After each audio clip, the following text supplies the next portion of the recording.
There's a mug in my kitchen cabinet that says "World's Okayest Roommate" on it in that ugly Comic Sans font, and the handle's been chipped since 2019 and I still haven't thrown it away. Every morning I open that cabinet, see it sitting there behind the mugs I actually use, and every morning I close the cabinet without touching it. It's been 4 years, I don't know what I'm keeping it for. Maybe I just don't want to be the one who throws it out. Harry gave it to me the year we moved in together. He bought it as a joke. We'd had this whole argument about whose turn it was to take out the trash, and he came home 2 days later with this mug like it settled something. It didn't settle anything, but I laughed so hard I had to sit down on the kitchen floor, and he sat down next to me, and that's kind of just how it was with us. Small, stupid things turning into the best nights of my life. I should probably explain who Harry is before I go any further, because if you don't understand what he meant to me, none of the rest of this is going to land right. We met in a parking lot outside our dorm during move-in week, both of us struggling with mattresses that were somehow too big for the elevator. He offered to help me carry mine up 4 flights of stairs before he even knew my name. 20 minutes later we were both sweating through our shirts, laughing about nothing, and he said, "I feel like we should exchange names now, this feels overdue." That was Harry. He did things backwards like that, helped first, asked questions later. We were inseparable after that. Not in the way where people assume things, though people did assume things plenty of times, and I always laughed it off in that specific way you laugh when something's actually true but you're not ready to say it out loud. We studied together, worked terrible part-time jobs together. He was the first person I called when my dad had his heart scare sophomore year. I was the first person he called when he found out his parents were getting a divorce. We built an entire language of inside jokes and shorthand and glances across a room that meant "get me out of here," or "did you just see that?" or a dozen other things nobody else could translate. I loved him. I want to just say that plainly right at the start because I spent years being cagey about it even in my own head. I was in love with my best friend and I never told him, and I told myself so many different stories about why that was fine. The story I told myself the longest was that it would ruin everything. That if I said something even gently, even carefully, I'd lose the version of us that existed, the one where he texted me stupid memes at 2 a.m., where he showed up outside my apartment when I was having a bad night, no questions, just his car parked outside with the engine running and a bag of my favorite chips on the passenger seat. I told myself I'd rather have all of that quietly than risk having none of it. I was wrong about a lot of things. That might have been the first one. He met Zoya at a mutual friend's birthday party, the kind of party where you don't remember agreeing to go but somehow end up staying till 2 a.m. anyway. I wasn't there, I had a work deadline, which in hindsight feels almost cruelly symbolic, like the universe scheduling my heartbreak around my calendar. He texted me that night, "Dude, I think I just met someone." I remember exactly where I was standing when I read that. In my kitchen next to that same cabinet, holding a spoon I never used because I was heating up soup I never ate. I stood there for a long time before I texted back, "Yeah, tell me everything," because I needed those few seconds to arrange my face into something that could pass through text as happiness for him. And I was happy for him. That's the part people don't believe when I tell this story, but it's true. I wanted good things for Harry more than I wanted almost anything for myself. I just also happen to want to be the good thing, and those two earrings don't actually cancel each other out, they just sit there together, ugly and inconvenient, refusing to resolve. Zoya is genuinely lovely. I want to be fair to her because so much of what happened wasn't her fault at all, it was mine and it was Harry's, and it was ours from years before she ever existed in either of our lives. She was warm in this unforced way. She remembered small details about people. She laughed at Harry's terrible jokes with this real, full laugh that made even me smile even when it hurt to hear it. She was, by every measure that matters, someone worth choosing. I met her 3 weeks after that text. Harry set it up carefully, almost nervously, which was unlike him. "I really want you two to like each other," he said in the car on the way over, tapping the steering wheel in that rhythm he does when he's anxious. "You're the most important person in my life, man. I need this to go well." The most important person in my life. He said it so easily, like it cost him nothing, and I turned to look out the window so he wouldn't see whatever was happening on my face. Dinner went fine, better than fine, honestly. Zoya asked me real questions and actually listened to the answers. She teased Harry in a way that made it clear she already knew him, knew the version of him that took 2 hours to pick a restaurant, knew that he always ordered dessert and never finished it, knew the little things you only learn by paying close attention. I sat there eating pasta I couldn't taste, watching two people fall for each other in real time, and doing the thing I'd apparently gotten very good at, which was smiling through something that was quietly wrecking me. After that night, things shifted. Not dramatically, nothing about my life with Harry ended in one clean break. It eroded slowly the way a coastline erodes, so gradual you don't notice until you look back and realize how much ground is gone. Our weekly hangouts became every other week, then monthly. He'd cancel sometimes, always with a real reason. Zoya family was in town, they had a thing, work was insane, and I'd say no worries, totally fine every single time, and every single time I meant it a little less. I don't think he noticed. That's not me being bitter, I think it's just true. When you're building something new with someone, the old things get quieter without you meaning for them to. He wasn't choosing to hurt me, he didn't know there was anything to hurt. I remember the night he told me he was going to propose. We were at our old diner, the one from college, the one with the burnt coffee and the vinyl booths held together with duct tape, and he'd asked me to come, said it felt important that it be there with me before he told anyone else. I bought the ring last week, he said, and his whole face did this thing I'd seen maybe 5 times in 10 years of knowing him, this unguarded, boyish excitement. I haven't even told my mom yet, you're the first person I'm telling. I remember reaching across the table and grabbing his hand, the way you do when you're genuinely thrilled for someone, and I said all the right things, congratulations, she's amazing, you two make sense, when's the date? And somewhere in the middle of saying them I realized my voice sounded far away, like I was listening to someone else say them for me. I need you to be my best man, he said. Obviously, I mean obviously, right, there's no version of this where it's not you. Obviously, I said, and I meant that part completely, even while everything else in me was quietly falling apart at the seams. I want to be honest about something here because I think it matters. I never once thought about telling him not to do it. I never fantasized about interrupting the wedding or confessing at the worst possible moment or any of that. I loved him too much for sabotage to even occur to me. What I fantasized about in the quiet moments late at night that I'm not proud of was a version of events where I'd said something years earlier, before Zoya, before any of this had a shape. A version where I hadn't been so careful all the time. But you can't go back and unmake your own care, you just have to live in the house it was built. The engagement party was in June. I gave a toast that made people cry, good tears, I mean, the kind you're supposed to make people cry at engagement parties, and afterwards Zoya hugged me so tight I nearly lost my breath and said, "Thank you for being exactly who you are. He talks about you like you hung the moon, you know that."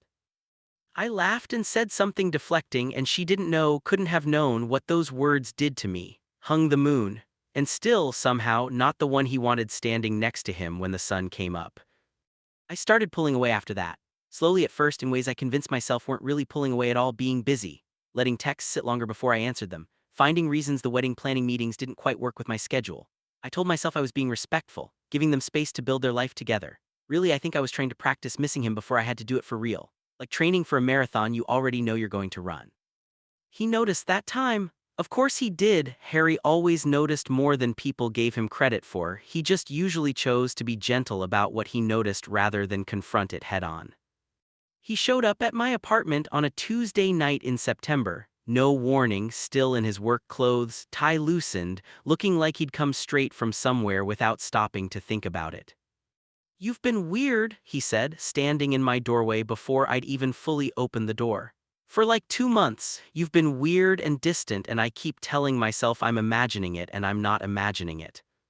"I haven't been weird," I said, which was such an obvious lie that neither of us bothered pretending to believe it.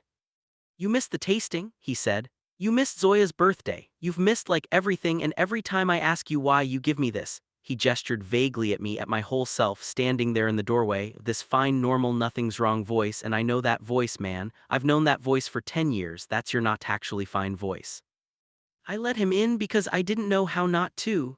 We sat on my couch, the same couch from our old apartment actually that I'd taken with me when we split up our old place, and for a long moment neither of us said anything.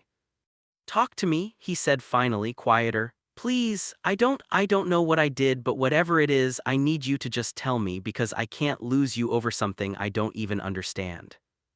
"Lose you?" He said it like it was already a real possibility hanging in the room, and something about hearing him name the fear out loud cracked something open in me that I'd kept sealed for a decade.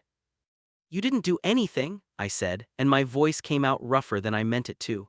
"That's the whole problem, Harry. You didn't do a single thing wrong. You fell in love and you're happy and you deserve to be happy, and I'm sitting here trying to figure out how to be a good friend about it, and some days I'm better at it than others."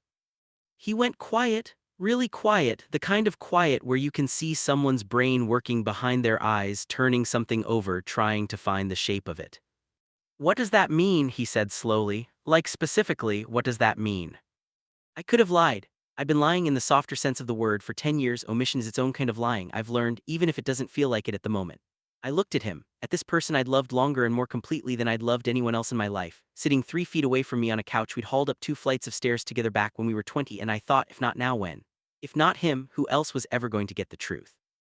I've been in love with you, I said, for a really long time, since before you probably remember. And I never told you because I didn't want to lose this. I gestured between us, the same vague gesture he'd used a minute earlier. Whatever this is, whatever we've always had.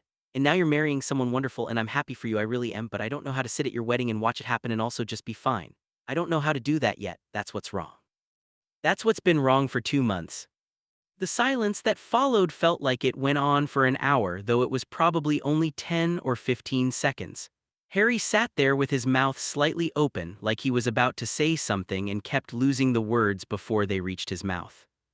He started, then stopped. You've never in 10 years, you never. I know, I said, I know how it sounds. Believe me, I've had a lot of late nights to think about how it sounds. Why now? He said, and there was something almost wounded in how he said it, like the timing itself was its own small injury. Why tell me now, right before? Why not before I proposed? Why not 5 years ago? Why?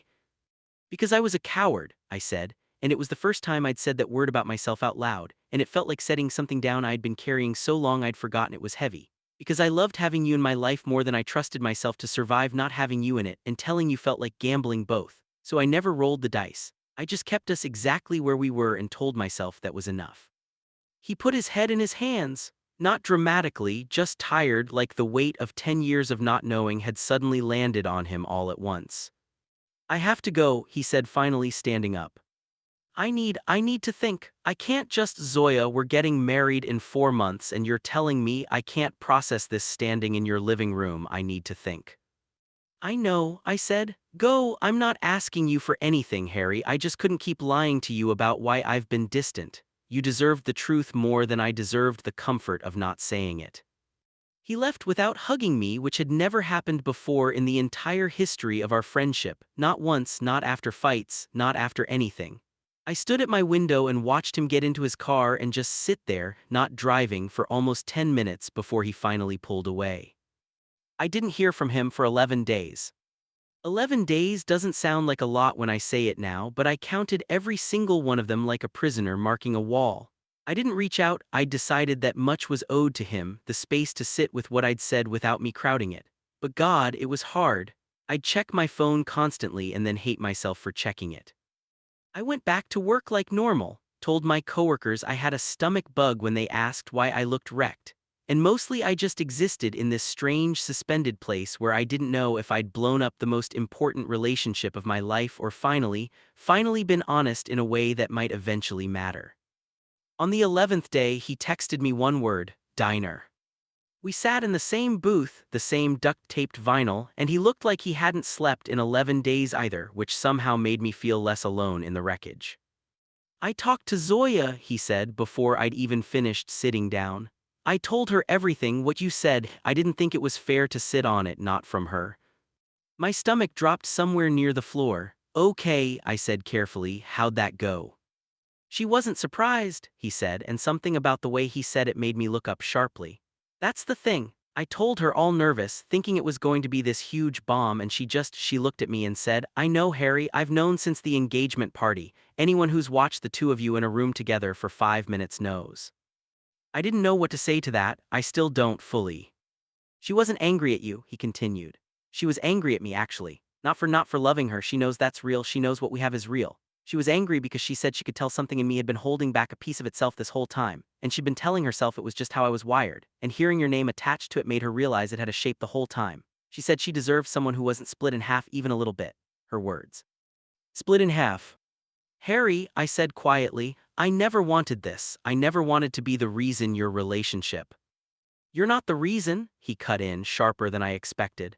Don't do that. Don't make yourself the villain in this just because it's easier than sitting in the mess of it. I've not looked at something for 10 years too, man. You didn't do that to me. I did that to myself. I just needed you to finally say the thing out loud so I couldn't keep not looking anymore. I felt my throat tighten in a way I hadn't expected. What does that mean? I asked, echoing his own question back at him from 11 days earlier.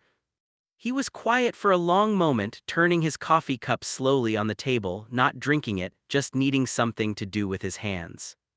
It means I called off the wedding, he said finally. 3 days ago. It means I've spent this whole week trying to figure out how to say the next part without sounding like I'm doing this because of you. Because I need you to know it's not that simple. It's not some clean movie moment where I realized I loved you and left her for it. It's messier than that. I loved her. I still care about her a lot and I hurt her, and that's going to sit with me for a long time, and it should. Then why? Because when you said what you said, he continued, the very first thing I felt before the panic, before the guilt, before any of the complicated stuff, the very first thing I felt was this kind of Harry ref. Like something in my chest that had been clenched for years just let go for half a second. And I hated myself for fearing that because I was supposed to be engaged, I was supposed to be building a life, and instead I was sitting in your living room feeling that you loved me back. What kind of person feels Harry hearing that right before their wedding? A person who maybe already knew something, I said quietly, and didn't have the words for it either. He looked at me then, really looked at me, in a way I don't think he'd let himself do in years, maybe ever. I'm not saying I have this all figured out, he said. I'm not saying I know what we are now or what this even looks like or how to be a decent person to Zoya while also sitting here telling you this. I don't have a clean answer for any of it, but I do know I couldn't watch you walk out of my life over something I never even gave myself the chance to be honest about. So I'm asking not for some big answer right now, just don't disappear on me. Whatever this turns into, don't do the thing where you go quiet for months and I have to chase you down in a doorway again. I can't lose you trying to figure out how not to lose you. Does that make any sense at all? It made more sense than almost anything anyone had ever said to me. I want to tell you that everything was simple after that, but it wasn't, and I think it's important to say so, because too many stories skip the messy middle and go straight to the easy ending, and that's not honest, and this whole thing has been about finally choosing honesty over comfort. The next few months were hard. Harry had to sit with the guilt of hurting someone who didn't deserve to be hurt, and I had to sit with the strange, guilty Harry of getting something I'd wanted for a decade out of someone else's pain, even though I hadn't caused it on purpose. We didn't rush into anything. There were nights he called me just to talk, nothing more, because he said he needed to relearn what honesty even sounded like between us before he trusted himself to know what he actually wanted. There were nights I sat with my own guilt, wondering if I should have just kept my mouth shut forever, let him have the life he was building, stayed the best friend in the wings instead of the complication that unmade it. But slowly, carefully, something new started forming out of the wreckage of the old thing. Not a replacement for what we'd had. Nothing could replace 10 years of parking lots and duct-taped booths and 2 a.m. memes, but something built on top of it with all that history underneath like a foundation instead of a burden. He kissed me for the first time on a Tuesday, of all days, standing in my kitchen. Right next to that cabinet with the mug in it. Neither of us planned it. We were just talking about nothing, some dumb show we were both watching, and there was a pause, one of those pauses that used to mean "get me out of here" in our old language, except this time it didn't mean that at all. This time it meant something we'd never had a shorthand for because we'd never let ourselves need one. I've been wanting to do that since the diner, he admitted afterward, forehead resting against mine, both of us a little stunned by our own selves. I just didn't know if I'd earned the right to yet. You don't earn honesty, I told him, you just finally say it. We're not perfect now. I want to be clear about that because perfect isn't the point of this story and it never was. There are still hard days where I catch him thinking about Zoya, about what he owes her, about the person he used to be able to picture becoming with her, and I let him have that because grief doesn't disappear just because something good grew up next to it. And there are days I still catch myself flinching, still bracing for the version of this where he changes his mind, where 10 years of careful distance turns out to have been protecting me from exactly this kind of ending after all. But then he'll do something small, reach for my hand crossing the street without even thinking about it, or leave his umbrella by my door just in case, the same way he used to leave chips on his passenger seat for a bad night, and I remember that this isn't the fragile, borrowed thing I spent a decade being afraid to reach for. It's ours. It was always going to be ours eventually, once one of us finally stopped being careful enough to let it happen. I still haven't thrown out that mug. A few weeks ago Harry found it in the cabinet, laughed so hard he nearly dropped it and said, "I can't believe you kept this ugly thing." I told him the truth, that I never could quite bring myself to throw away something from before, something from the years when loving him quietly was the only kind of loving him I let myself have. He didn't say anything for a second. Then he put the mug back exactly where it was, closed the cabinet gently and said, "Good, don't throw it out, I want it there." I want to remember every version of us that got us here, even the ones where you didn't say anything at all. If you're sitting somewhere right now, quietly loving someone the way I loved Harry for 10 years, carefully, silently, convinced that saying it will cost you everything, I'm not going to pretend I know how your story ends. Mine could have gone 100 different ways, but I will tell you this much. The version where I finally opened my mouth is the only version where I ever actually got to find out.